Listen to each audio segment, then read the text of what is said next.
আমি তোমার সাথে রুমে যাব না, আমি তোমার সাথে একই রুমে থাকবো না। এখন থেকে তুমি রাতের বেলা ঘরের ভিতরে থাকবা আর আমি বারান্দায় থাকবো। কেন তুমি আমার সাথে থাকতে পারবে না কেন? এই বিয়ে করছো কেন? মূর্তি বানায় সাজায় রাখার জন্য? না, বিয়ে তো করছি তোমার ভালোবাসতে, কিন্তু তোমার ভাইয়ের কথা শুনে বুঝছো আমার এমন ভয় লাগছে, আমার ভিতরে যা কিছু সব শুকিয়ে গেছে, আমার ভিতরে এখন আর কোনো ভালোবাসা নাই। আর তোমার দেখলে তো এখন আমার ভালোবাসা আসে না, তোমার দেখলে আমার ভয় লাগে। তোমার সাথে যদি একসাথে আমি রাতের বেলা ঘুমাই, তুমি সেই কোনো সময় গলা সিপ দিয়ে আমার মেরে ফেলাইতে পারো, কারণ তোমার ঘুমের নেশা আছে। আর এর জন্যই এখন থেকে আমি রাতের বেলা বারান্দায় থাকবো আর তুমি ঘরের ভিতরে থাকবো। যাও যাও যাও যাও। এতদিন দুইজন দুই বালিশে ঘুমাইতাম, আজকে থেকে এক বালিশে ঘুমাবো। চলো। আরে যাবো না।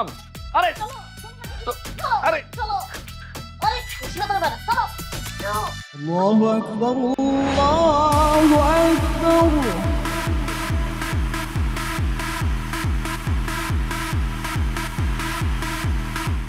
এই শোন, আজকে বিকাল বেলায় রসুলপুর বাজারে যাওয়া লাগবো।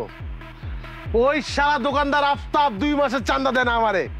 ওর কত বড় সর কত লাগতি বেড়ে আজকে আমি ওর হাড্ডি গুলো ভাইঙ্গা তারপর 2 মাসের টাকা আদায় করবো, বুঝছস? কিরে মুখে কি তালা দিয়ে রাখছস? কথা কষ্ট গেলে গা কি কথা কম ভাই? আপনি কথা কওয়ার মতো কোনো জায়গা রাখছেন? এই ধান্দার মধ্যে কেউ যে কারো আপন হয় না সেটা আপনি আজকে আবার প্রমাণ করলেন। আমরা এই দুইটা মানুষ আপনাকে এত শ্রদ্ধা করি, এত সম্মান করি, নিজের বড় ভাইয়ের মতো মনে করি, আর আপনি আমাদের দুইজনকে এত বড় ভাবলেন।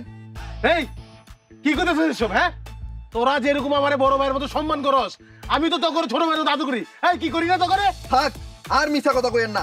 আপনি যদি আমাদেরকে ছোট ভাইয়ের মতো মনে করতেন, তাহলে আমাদের কাছে এত বড় একটা সত্য কথা আপনি গোপন করতেন না। এই আমি এই পর্যন্ত 6-7টা বিয়ে করছি, 12-13টা প্রেম করছি। কই কই বিয়ে করছি, কোন কোন জায়গায় বিয়ে করছি, কোন কোন ঘরে কয়টা করে বাচ্চা আছে সব তো করে কইছি না। মানুষ লুকায় কি? কোথায় প্রেম করতেছে, কোথায় বিয়ে করছে, কোথায় বাচ্চা হয়েছে, এটি তো লুকায়। আর এটি তো সব তো করে আমি কই দিছি, কোনো কিছু তো লুকাই নাই। আর তো কাছে কি লুকাইলাম তো?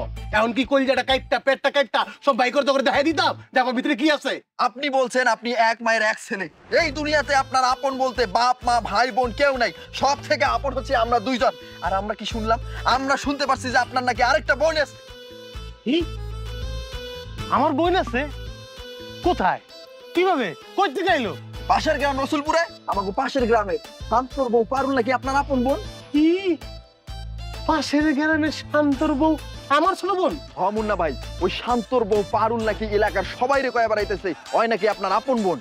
সে আপনার বোনের পরিচয় দিয়া এলাকাবাসী সবাইরে নাকি থ্রেট মারে, যখন তখন যার তার গায়ে হাত তোলে, থাপ্পড় ছাড়া নাকি কথাই বলে না।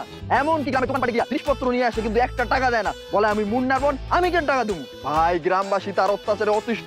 আপনার বোন আছে, আপনি আপনার বোনের সামলান, নাহলে কিন্তু গ্রামবাসীর কাছে আমরা সবাই গণধোলাই খামু। আর আপনার এত বড় একটা বোন আছে, এই কথাটা আপনি আমাদেরকে কেন বললেন না? কন আমরা কি আপনার এতই পর? আরে বেটা, আমার যে বোন আছে এটাই তো আমি তোকে মুখ থেকে প্রথম শুনলাম। আমি তো করে জানাবো কেমনে? তোরাই তো আমার জানাইলি। দাঁড়া, আমার বোন হঠাৎ করে কোথা থেকে উদয় হলো? হ্যাঁ, তাহলে কি আমার আব্বাই আরেকটা বিয়ে করছে? না না না না না না না, আমার আব্বাই যদি আরেকটা বিয়ে করতো আর আমার যদি সত্যি সত্যি একটা সৎ বোন থাকতো, সেটা সবার আগে আমি জানতাম। আমার বোন হইতে পারে না, আমি নিশ্চিত ওই মাইয়া আমার নাম ভাঙাইয়া এলাকায় ধান্দাবাজি করতেছে, ভাঙায় খাইতেছে। তোদের কথা শুনে আমার কি মনে হচ্ছে জানোস?